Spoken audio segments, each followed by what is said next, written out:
Tässä on tilaa kyllä ihan eri tavalla kuin siellä Pydissä, mitä kokeiltiin. Kivan isot noi takapeilit. Oh. Takaikkuna on aika pieni, mutta toisaalta kun on noi kamerat, niin... Kyllä. Ja huomaa, että Teslaan verrattuna toi screeni on laajakuvamaisempi. Se on niinku matalamman ja leveämmän oloinen kuin Teslassa. Mennään muuten hei näistä ohi. Mä luulen, että me tällä päästään siinä vaiheessa, kun valonvaihto oli tuohon oikeallekin kaistalle halutessamme. Tää päästelee tällaista soundia, kun tällä ajaa hitaasti. Ihan selvästi, ettei niinku ihmiset pelästy. Vähän heijaa kyllä toi alustakin tässä. Ehdittiin just. Hyvin lähti. Just ehdittiin ennen pikku Opelia. Joo, se kuulostaa joltain niinku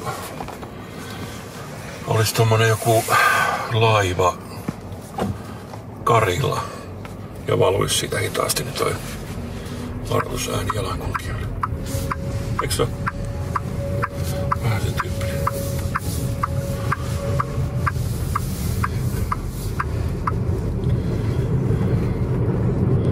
Ja ohjaustuntuma on pikkasen keinotekoinen niin kuin noissa videoissa ollut. Ja ihan niin sellainen luonnollisen oloinen kuin Teslassa. Niin sulla on nyt sportilla se ohjaus? Se on nyt jäykimmällä, joo.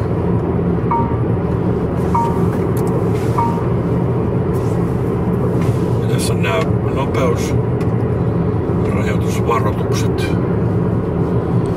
Just jos mennään yli rajoituksen, niin siellä heti tuli valitukset, että täällä on jo niin kovaa.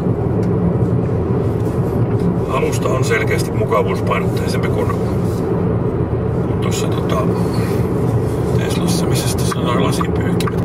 Ja hands on the steering wheel immediately. Ai jaa, kai noin saa kytkettyä pois päältä. En tiedä.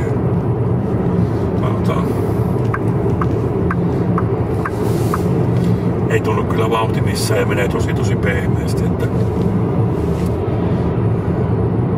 missähän tässä oli se vakionopeuden säädin. Onko se sama kuin Teslassa?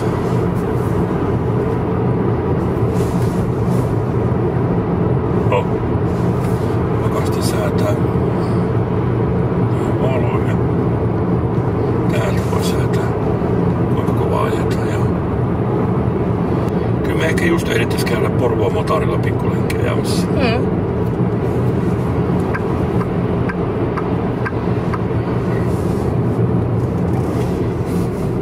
Switch to manual driving.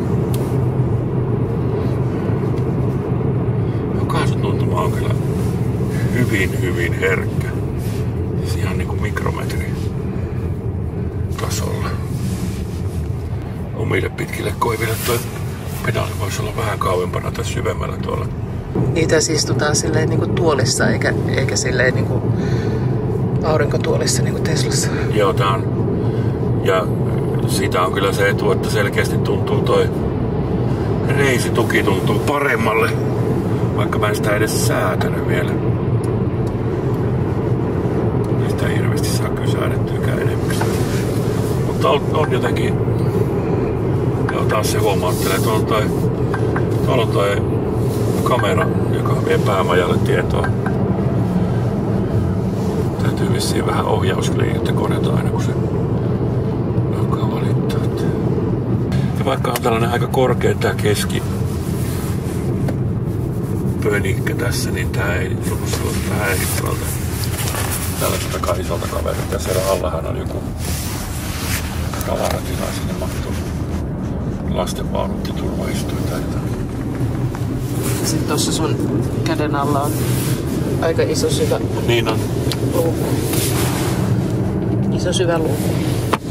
Ja tässä oli muistaakseni niin sellaiset mykiteleneet, jotka painuu alaspäin, jos muistan yhtään oikein. Tai sitten, joo, sinne pitää laittaa se muki.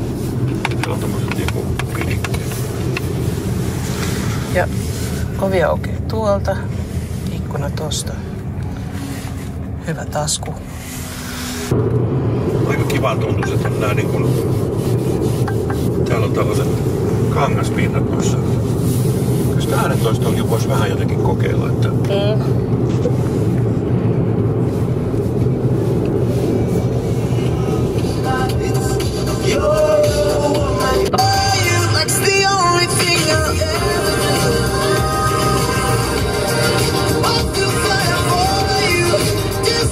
Ei nyt radion perusteella voi hirveästi sanoa, mutta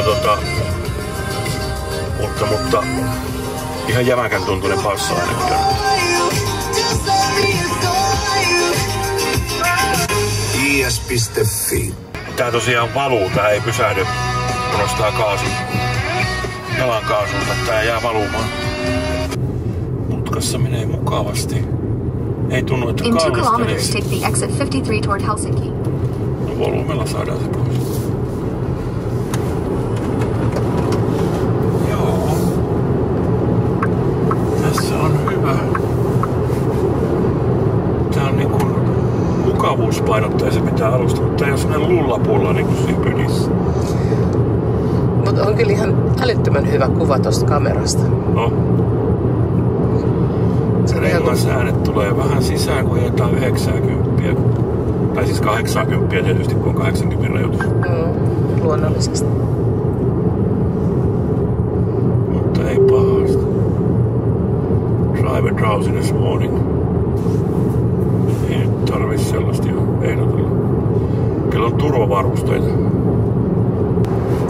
Toi kameran kuva on melkein kuin ikkunasta kattos. Niin on tosi terävä. Aika herkästi ottaa, että jos menet vähänkin lähemmäs toista viivaa, niin tuo alkaa varoittelemaan, että hetkinen, nyt pitää vähän korjata ajolinjaa. Oli tosiaan hauska toi auton niminen robotti, ymmärsi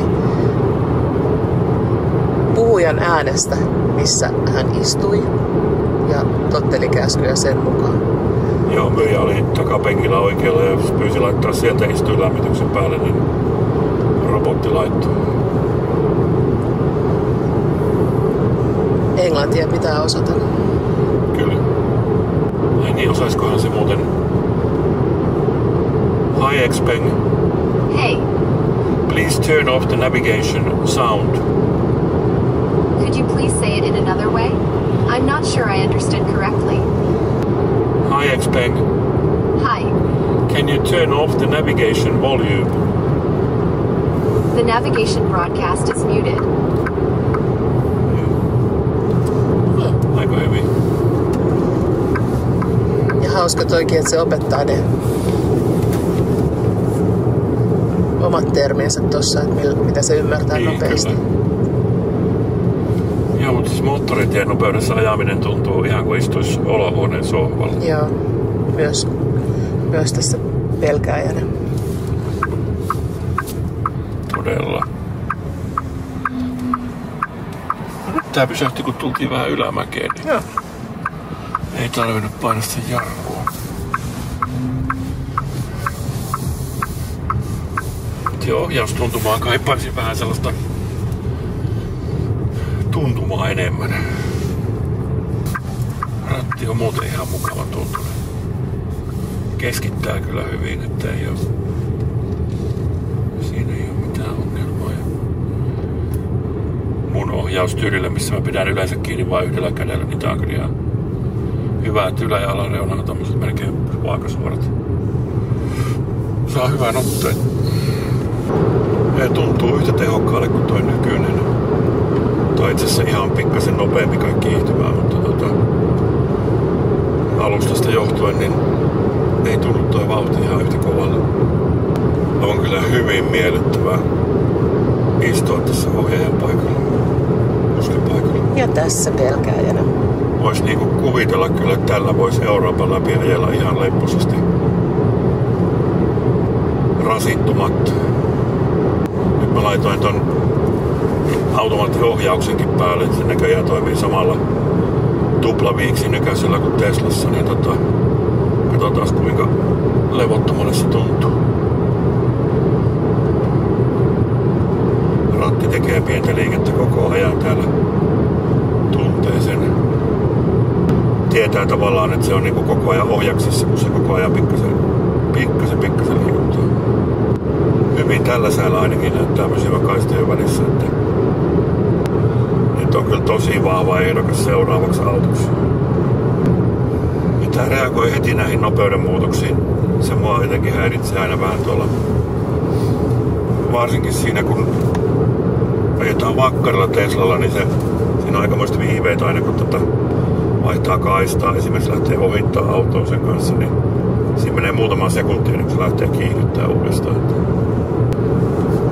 Ei ole muuten 21 astetta tässä ihan yhtä lämmin kuin mitä se on Teslassa. 21 olisi melkein kuuma yleensä. Joo, niin olisi.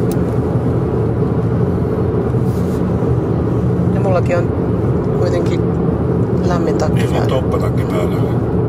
Kevyt toppatakki. Kevyt toppatakki.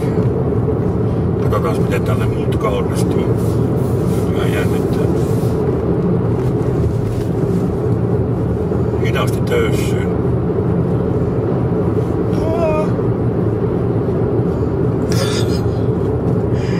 Eli sä et nyt siis ohjaa? En. Okei.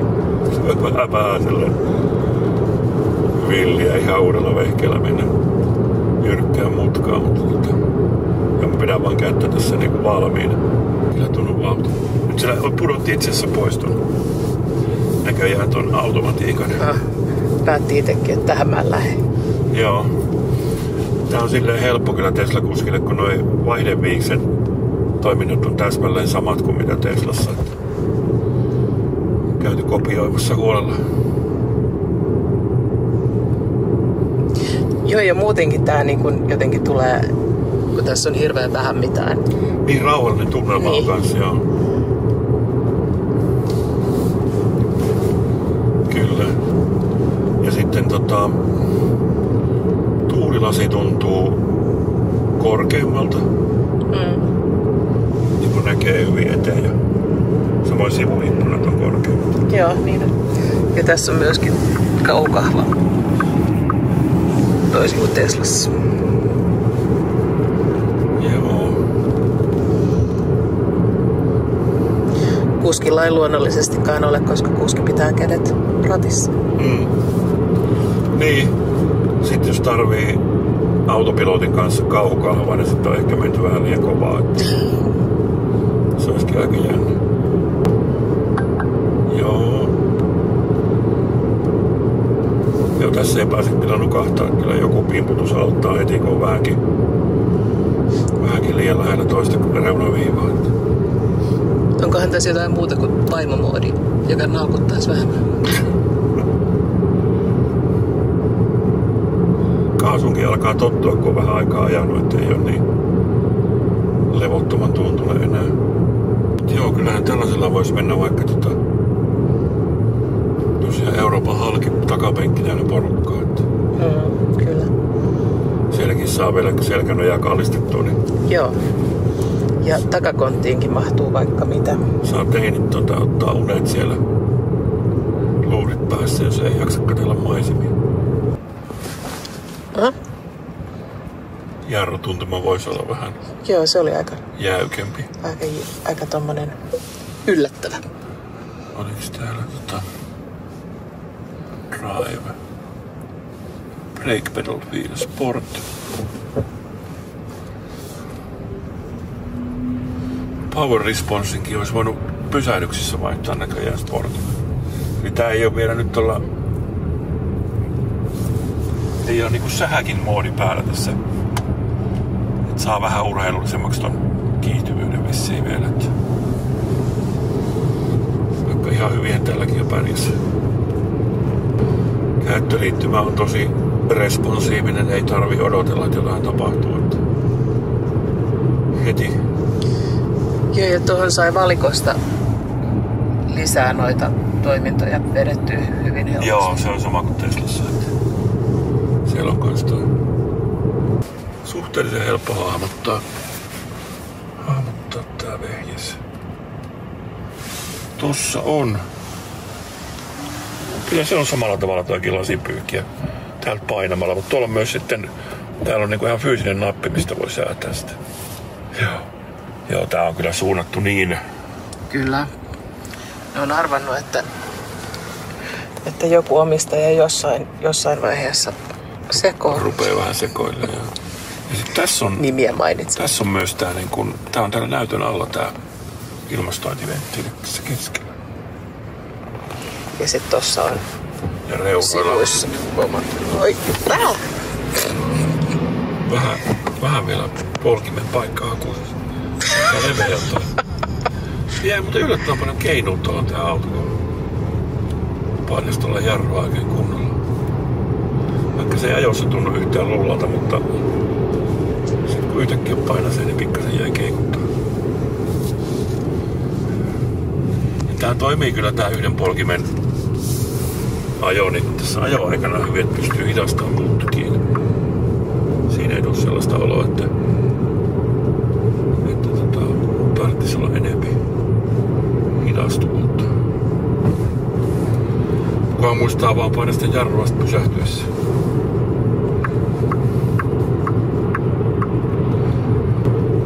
Vauhti tuntuu kyllä ihan siis niinku... Joo, niin tuntuu. Kävelyvauhti.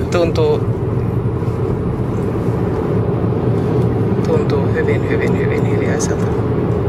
Joo, tässä ei ole sitä samanlaista heijaamista töyssien jälkeen kuin siinä Pynissä on. Että... Tää on tää nerokkaasti suunniteltu. Tää on tää helpoin risteys sitä. Tää oikein näyttää, jos joku ei tiedä. Tuossa on tosi näppärästi laitettu tommonen betonimuuri tuohon estämään näkyvyyttä. Joka tulee muutenkin tuolta sopiva matala auto, kun tulee sieltä, niin et näe ollenkaan, että onko siellä auto vai ei. Onneksi me ollaan nyt tällaisessa korkeassa autossa. Tää on muuten, tässä on vähän totuttelemista, että pitää muistaa sitä jarrua tosiaan painaa.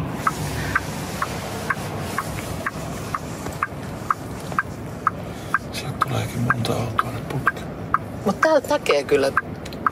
Korkealta Teslasta ei näe nimittäin mitään. Niin kuin se on niin matala se 3. Et tästä saa Teslalla tulla kyllä ihan arvaamalla. Kyllä. Ja kyllä tää pysähtyy tällä yhdellä polkimellakin, kun on tasainen, mutta mikähän logiikka siinä, kun se välillä tuntuu, että siellä pysähtyykö se vaan niin paljon hitaammin sitten. Nyt se ei taas niin kuin menemään. Pitää painaa jarrua. Joka on tuntumaltaan vielä vähän vieras. Tässä ei tunnu, että pää irtoaa kun kiihdyttää, mutta sen sijaan jarrutukset on vähän sellaiset. Aivotärähdys tulee.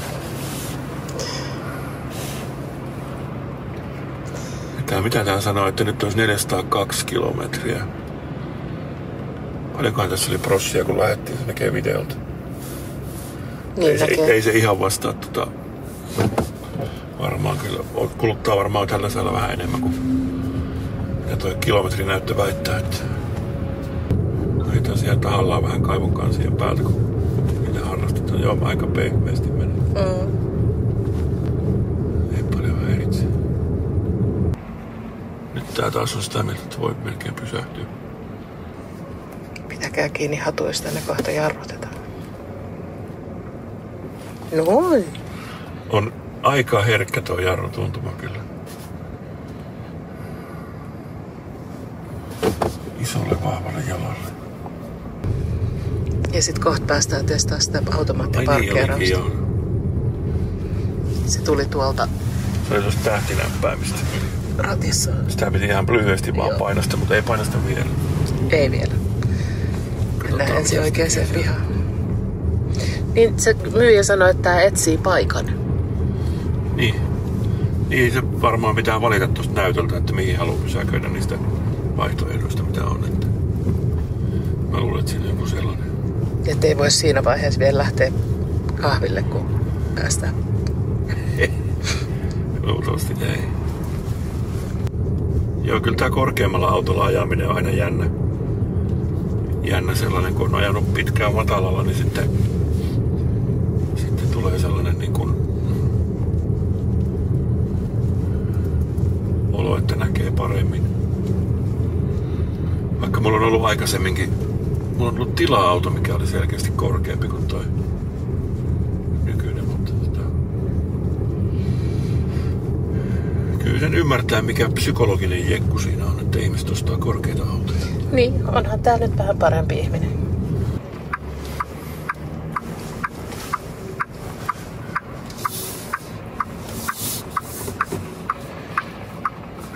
Tää onkin jännä paikka, kun täällä kaikki ajaa vierailla autoilla. Niin. Uskaltaako jäädä toisen eteen?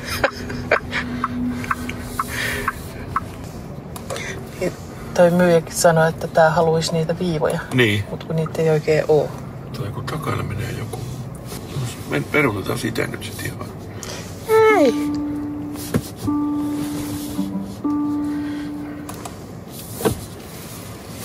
Tää lähtee, kato, kun nostaa jalankaasulle, niin tää lähtee menee. Se onkin vähän jännää kyllä.